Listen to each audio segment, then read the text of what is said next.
Compound Mindset is sponsored by Synergy Stays. We're a revenue management optimization company for short-term rentals. If you want a short-term rental, you love the hospitality side, you're crushing it when it comes to guests, but you don't want to have to focus on the revenue side of things, or you just know that in order to stay on top of all the tips, tricks, and trends, it's just a lot of work and it's a full-time job, well, hit us up. You sound like the perfect person that can work with us, and we'd love to partner with you. Welcome to the Compound Mindset. I'm super excited about this one. This is a friend of mine from, we've known each other about 20 years, somewhere in that range. At least, yeah. It's been a while. We've known each other for many, many years. He's up in Boston still. I'm down here in Charleston, but it's a good friend of mine, Pat Holland. He works with Barkin Management in the condo world, but we're not going to talk too much about business today. I want to know more about Pat personally and what he's been up to. So welcome. Appreciate you having you on, Pat. Yeah, thanks for having me, Dan. Appreciate it. Yeah, I'm excited to chat about you. So let's just let's hop right into things. Tell me a little bit about yourself. Who is Pat Holland? Who am I? Well, let's see, a little bit about me. I'm married. I got 3 children. My oldest is she'll be 25 in October. My middle daughter graduates from high school in a couple of weeks. She's 18, and then my son is a freshman. He is 14, so we're kind of like all over the map a little bit. Starting to wind down a little, but we still have the high school schedule with sports and whatnot. Let's see. I was born in the city like you, right? Yep.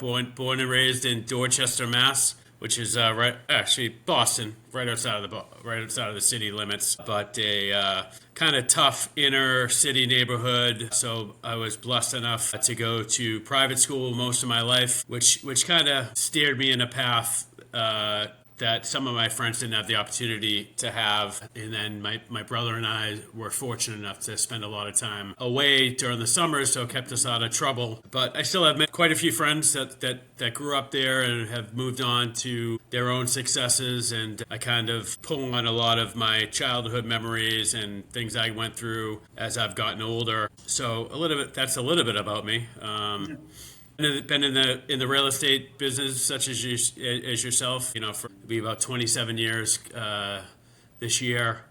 Started back in the late 90s, 99, 2000, and really, has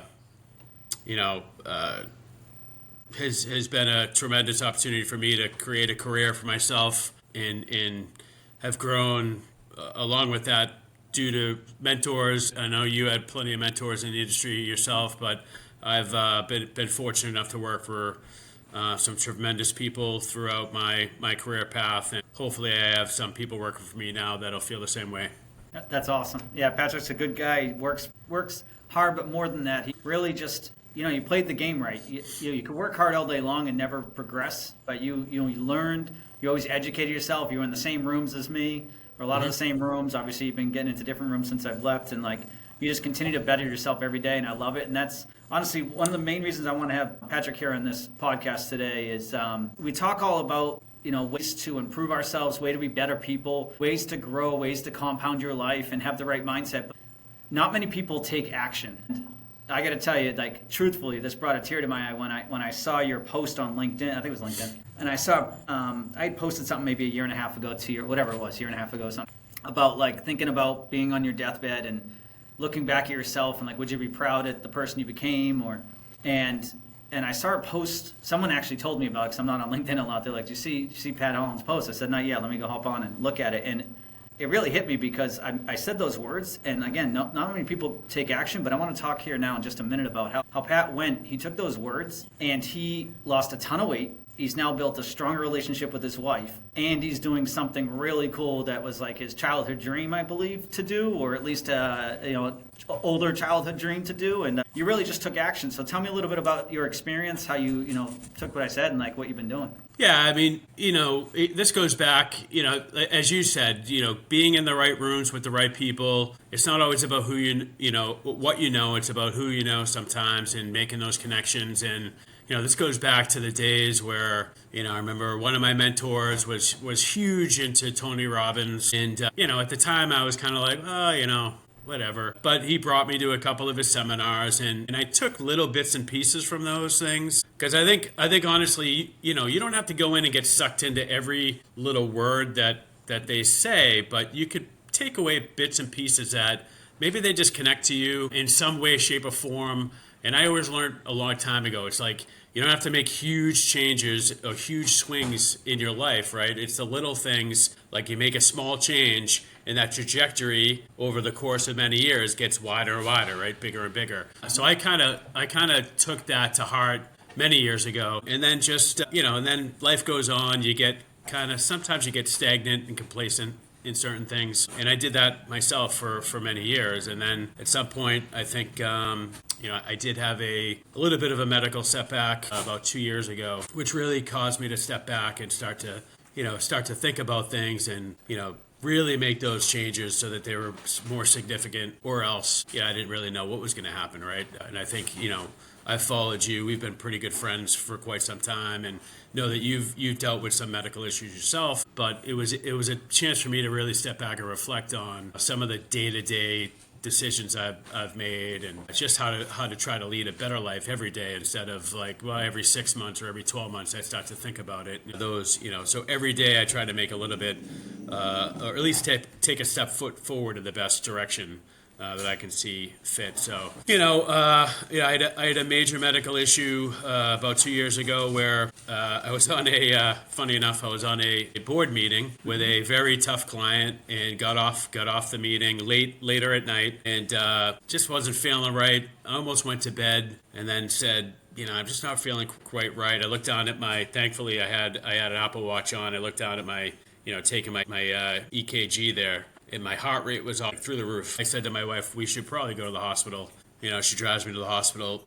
No, hold on real quick. Do they usually, because I do know those board meetings, your EKG, your heartbeat's probably usually up anyway, but it was even higher than normal, I'm guessing. Oh, yeah. I mean, typically you get, as you know, it is a very stressful job. Yep. And that's, that's the unfortunate part of it. But yeah, it was significantly higher, up close to like the 170, 180 beats per minute. So by the time I got into the ER, it was well over 200. They did a few different things to try to bring it down, but then ultimately they had to defibrillate. And I don't remember it at all, fortunately enough, I guess. But my wife remembers it like it was yesterday, right? So it was very traumatic to her, and that's when I kind of switch went off in my head and said, like, I need to do something different, to put her in that position. It was just, something that I couldn't deal with. So, little changes here and there, really has gotten me to where I am now, where I've lost about 80,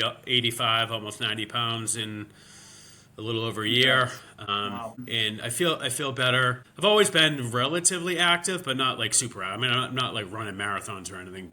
At least I feel now when I am out and I'm active, I'm like, I'm not. It's not like I'm gasping for air, or it's I'm able to go out and walk without issue, and which you put yourself behind the eight ball when that is the case. When I can't even walk around the block without getting tired. Now I can do that no problem. So that was really the biggest change for me, or the biggest instance that led me up to making more significant changes. Jeez, I got to tell you, first of all, what a crazy story, and thank God you're still here. Thank God you didn't go to sleep that night, because you might not have woken up. Yeah, hindsight, right? I very easily on any other night could have just said, you know what, I'm going to bed, and I'll deal with everything tomorrow, and not been here. Yeah, geez, it's like little decisions and how they make such a big impact. Like that little decision of like, yeah, this isn't right. I'm going to the hospital, and I hope you doubled the fee of that client. Sounds like they definitely need to charge more. But no, all seriousness, obviously, I'm super happy for you that you're here, and I'm glad that even those types of moments, as you know, my heart surgeries and all, my heart stuff too. I hear you there. Even those types of moments, though, it's easy to you can still go in either direction. Doesn't mean that you're going to better your life. You can easily take the woe is me, the victim mindset, and just say, and then just go back into a deep hole. Instead, you turned around and said, no. Now, my wife, my family, you mentioned your kids early on, your wife, you're like, I'm going to make a difference. I'm going to make a change, and I'm going to better my life for them and for me. I mean, anybody who wants to think about losing 85 pounds, just go grab, like, I don't know, a barbell with like 225 Yeah. weights on it and just carry that around with you and see how long you could walk, with that extra 85 pounds on you. I mean, Yeah. that's significant, and that's amazing. You look great, man. So Thank you. yeah, Yeah, I feel great. I didn't do it. I didn't do it for the accolades. Although everyone I see says, "Wow, you look fantastic." I mean, that's not why I did it, but it certainly, I feel good. I feel like I look a lot better, and that goes a long way. I just got back from a business trip down in Orlando, and same thing. You see people once a year, and they half of them didn't even recognize me. But again, that's. Those are the little things you take from it, but that's not the reason why I did it, right? It helps. you did it to be around. Yeah, you did it to be around longer. But honestly, it's listen. You can call it vain, whatever you want, but the better you look and like the better like shape you're in, like it makes you feel, it gives you confidence. It clears your mind. I mean, when I nowhere near like you. I think I lost like 30 pounds a couple years ago, and like, but it just now I just feel better when I look in the mirror. I feel like I don't know, just my mind's clear and I think better, and I think it truly does make a difference being in shape, mentally, not just physically. Right. Yeah. But let's talk a little bit about too. So that's that health journey. Let's talk about I want you to talk about your relationship with your wife and like some pivots you made there and how you've made some small steps there to just connect better. Yeah, well, I think it goes down to I'm a big believer in this, right? How many times you just go, you don't have the time. I don't have the time. Oh, we don't have the time. Now I just firmly believe you just have to make the time, right? You have to make the time to, do the dinners or do the concerts, or for us it's always been,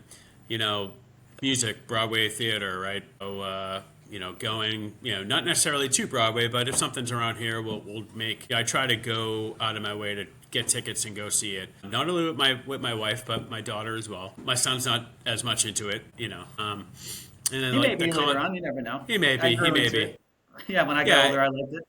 And it's always been our connection. Has been the musical theater, certain concerts, like And I think back. I think I posted recently where it was like the Rascal Flatts were out on tour again. I don't think they've toured in quite some time, but that was one of the first concerts we went to when we were married. So for us, it's just that a little extra connection to go see that, whether they were good 20 years later or not. And they were. It was a good concert, but it's just that connection to what we had.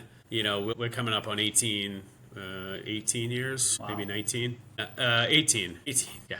Just make sure you know before your anniversary what year it is. 18. So, it's just the little things, and it's just making the time to do it. And it's not just, and I try to convince her too, right? We just have to make the time. I know you're tired, or I know I'm tired, or you work a full week, or you're traveling, and it's just, you got to make the time for us, because we always made the time back before we had children. And now it was always less and less because the schedule always revolved around the kids, but now it's, as they get older, it's like, let's start to create that time again so that we can maybe create that, I don't know what the right word is, not intimacy, but that connection that we had, right? Yeah. And reinstill it. It's important. I think it's huge, and I think you had some great points there that I think a lot of people say all the time. I mean, I don't know how many times I hear people say, I'm busy, I don't have the time. And I was actually just talking this with someone else recently about being intentional. It's like, no, you're probably not intentional with your time, because we all have the same amount of time. As people say, Elon Musk, Warren Buffett, and you and I have the same amount of time in a day.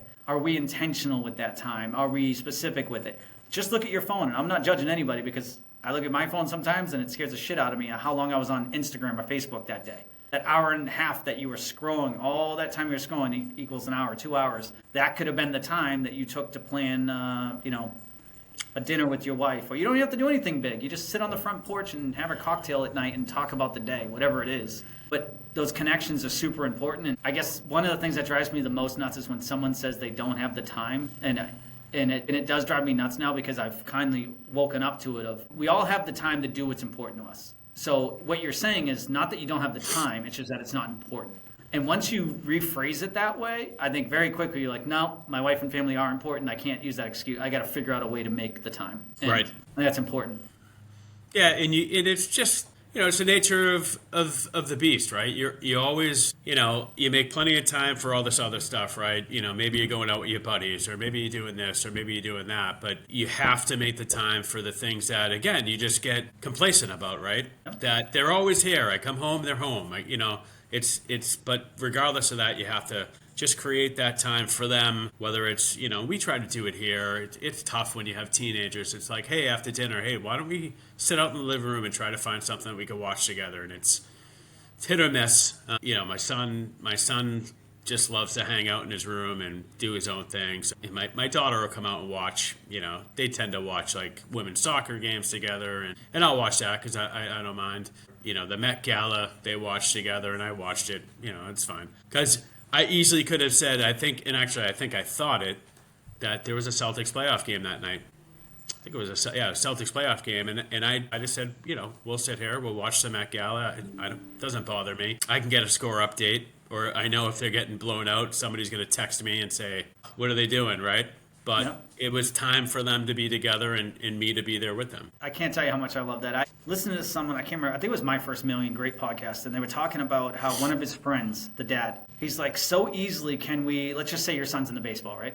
And you're in the baseball. So you're like, this is great. We're all in the baseball. We both love baseball together. But what if your son, I don't know, it doesn't really matter, wants to box and you have no desire for boxing and don't care about boxing? This one parent friend that he has was like, I don't care what my kid's into. I go all in. I do research. I will, so like, whatever it is, women's soccer. He's like, I would do research. I'd find out what the teams are, who the best players are, and then I'd watch it and I'd go all in on it. And I just thought that was so amazing. It was like so many times we try to, like, if our kid doesn't fit in our bucket, we'll still love it, like we'll be around them, but like to make a concerted effort. And that just reminded me of what you said. It's like, hey, I could be watching the Celtics game. That would be, but you know what? Spending time with my daughter was more important. And I'll watch the Met Gala. I'll watch women's soccer. I might not be into it, but I'm going to spend that time with them doing what they love because, and you know what? I feel like that connection and that bond probably grew so much stronger that day, more than you probably even know, because you did that. And I think that's amazing. Yeah, and like you said, especially with your kids, right? They're not going to enjoy every little thing that you enjoy, right? My son's, he's super into like the gaming and he's on the esports high school team. And, he's not playing like, Madden or NHL hockey. He's playing some, random game that I don't know a lot about, but I looked into it. I brought him to his team, made the semifinals of the Rhode Island Interscholastic League. I went and kind of hung out and watched it, and it's a different world, but I was like, hey, this is what he's into. This is what he loves to do. Then I'll be here to support him. I love that. Yeah. So yeah, it's a good father right there, man. That's amazing. Good for you. Yeah, you got to get the wins where you can get the wins, and hopefully we've built that bond together. And he likes to. I'll play him in whatever games, and he beats up on me, so it's fine. I got to tell you though, I watch. Speaking of Instagram, watching those reels. There's the reel about like the kid. There's 1,000 of them, but like the kids and obviously how quick they grow up and all stuff. And there's a lot of different versions of it, and it always hits me. Like my daughter, I started late, so she's 3.5, and I got a son on the way. He's due in a couple weeks, so like I'm starting it now. But like I'm so attentive to this time is like even if whatever's going on, even if it's a little crazy, or even if she's kind of acting a little bratty because she's not a brat, she may be acting that way. And I'm like, you know what? Take a deep breath. Like, this is a time that I'm not going to get back. This is a time I get to spend with my daughter. Just do everything and bond with her and connect with her. And it's just so powerful when you just switch your mindset a little bit to like, I may not have, all this extra time with her. Who knows? I could die tomorrow. Tomorrow's not promised for me or for anybody. So like being so attentive, aware, and like building that bond with your family. I mean, a lot of people you talk to that families, you ask them what their why is, and they'll say their family, but then their actions don't back it up. And I think that's the important part is like make sure your actions are backing up what your true why is, or revisit your why. Is that truly your why? And it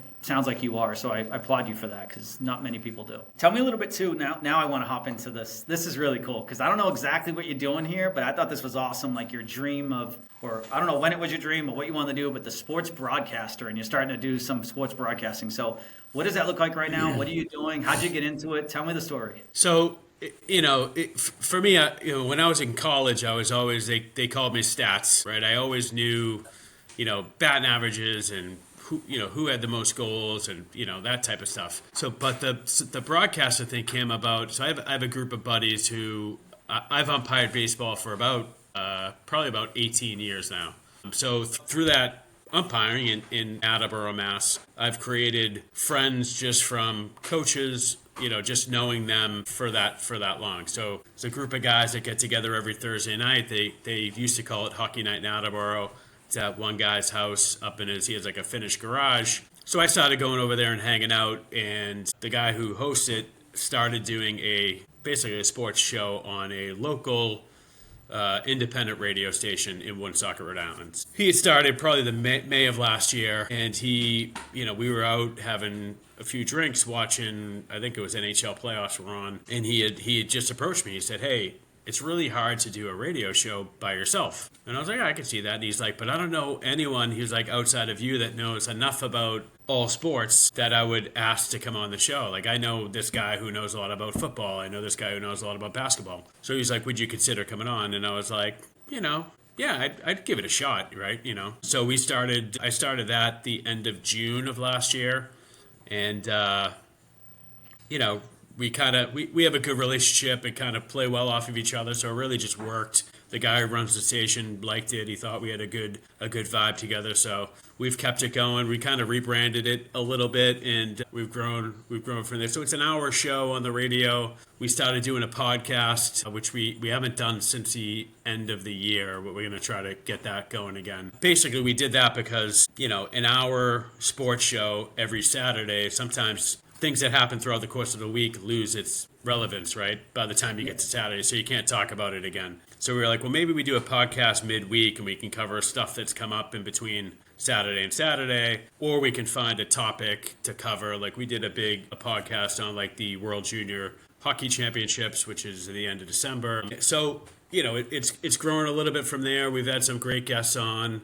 We've met a lot of like athletic directors from the local colleges, Bryant, Providence College. We've had sports writers, like the local journalists for some of the smaller local papers in and around Rhode Island and Southern Mass, that like the beat writers who cover the Patriots. We've had them on to cover like the draft and whatnot. And then it's really just grown from there, where we started doing play-by-play in color for local high school basketball, hockey, and then I got picked up to do some of the Rhode Island stuff for the National Federation of High School Sports. So it's on, I think it's on like Flow Sports. You can find it, but whatnot. So I did like the basketball finals in Rhode Island. I think I'm doing softball in the upcoming week. So it's just kind of continued to grow, and it's something I enjoy. It's a little bit of a passion, and it's pretty good. I was gonna say that's the cool part about it. Is like just these little passions, bringing them to reality. That's a cool story, man. And I love that you're doing that. Are you gonna be ESPN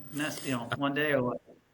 Thanks. I don't think so. Hey, you never know. But everyone's like, "Oh, you're gonna leave your career?" I'm like, "No, probably not." It's opened a few doors to certain opportunities, which has been nice. And I was able to connect with a few people just this past week while I was away. That one guy actually used to do it. Another guy's like a photojournalist for NCAA. So he's like, "I could get you here. I could get you there. I'll throw your name." I'm like, So it's just. It's been a good opportunity. Again, it's something I do like. It does put a little bit of a squeeze on schedule, so you got to kind of always step back and go like, well, now I got to reassess like time, but it's not a huge time sink. It's the radio is like 9 a.m. to 10 a.m. on Saturday morning, so usually I'm done. I'm home by a 10:45, so it's not terrible, but it's been fun. Nice. I love that. Is that the dog in the background? Yeah. All right. I want to ask, I do appreciate you being open with everything here. I know it's, especially with medical stuff. I mean, a lot of people deal with medical things. To just watch where you've transformed over the last couple of years. I'm proud of you. I like to ask this question to everybody just to kind of see, everybody's true happiness. We talk about happy and like, what does happiness mean to us? Like when you look back in your life on your, the end of your days, you're looking back in your life. What is that true if you're like, hey, I accomplished this truly made me happy? What does that look like on your end? It's funny. I used to think about this a lot. And I think as I got older, and I had a friend who passed away tragically when I was young, like back in my early 20s. And I remember the outpouring of support at his wake and funeral. And I've always latched on to like, how many people you touch throughout the course of your life, no matter how short or how long, is a direct reflection of who you are as a person, right? So whether there were hundreds and hundreds of people. Right? I mean, now granted, it was a funeral of someone who was tragically killed very young, but I always said, like, when I die, whenever that may be, what is that going to look like for me? Are there going to be 10 people there? Are there going to be 100 people there? So I've always been in the mindset of, like, create relationships, treat people the right way, so that, at the end of life for me, maybe that outpouring is a true testament of the character that I built and what connections I've made. So honestly, what is happiness? Is that what the question was? Yeah, kind of like at the end of the day, it's like, what do you think would truly be like, hey, what's truly happiness? I lived a happy life. Yeah, so that's part of it. I think for me is like the connections you make and how what you left, at least that on other people, like how you touched their lives. And then for me, happiness truly it's always been about my family and making sure that they're set up for as best as I possibly can for their next steps in life, whether it be my children or my children's children. That's, for me, those are the big two. It's always been like my family. I think I was fortunate enough that my parents, instilled a work ethic in me and I think my brothers, that to go find a passion and do what makes you happy, and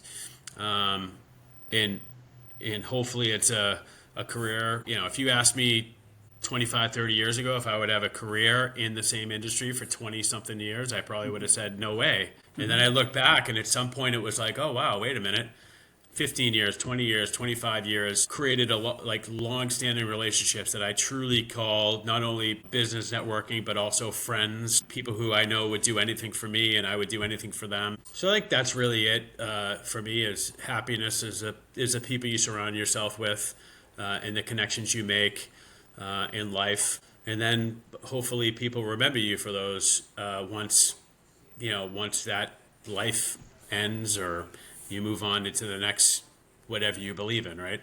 Yeah, that next journey. No, it's funny because I ask this question a lot, and a majority are the impact you want to make on people. And it's funny how that is. Like, we all hustle to make more money. We all hustle to be successful. And at the end of the day, what truly makes us happy is making other people happy or making other people better and touching other people's lives. However, like you said, I like how you said, however small or long it is. It could be the smallest thing you didn't even think of, like you hold the door for someone, you smile and you say hi, or whatever it is, and that might change the whole, like that could change their mood for the day. And and it was so small to you, but it could make such a big difference to someone else. So I think that's powerful.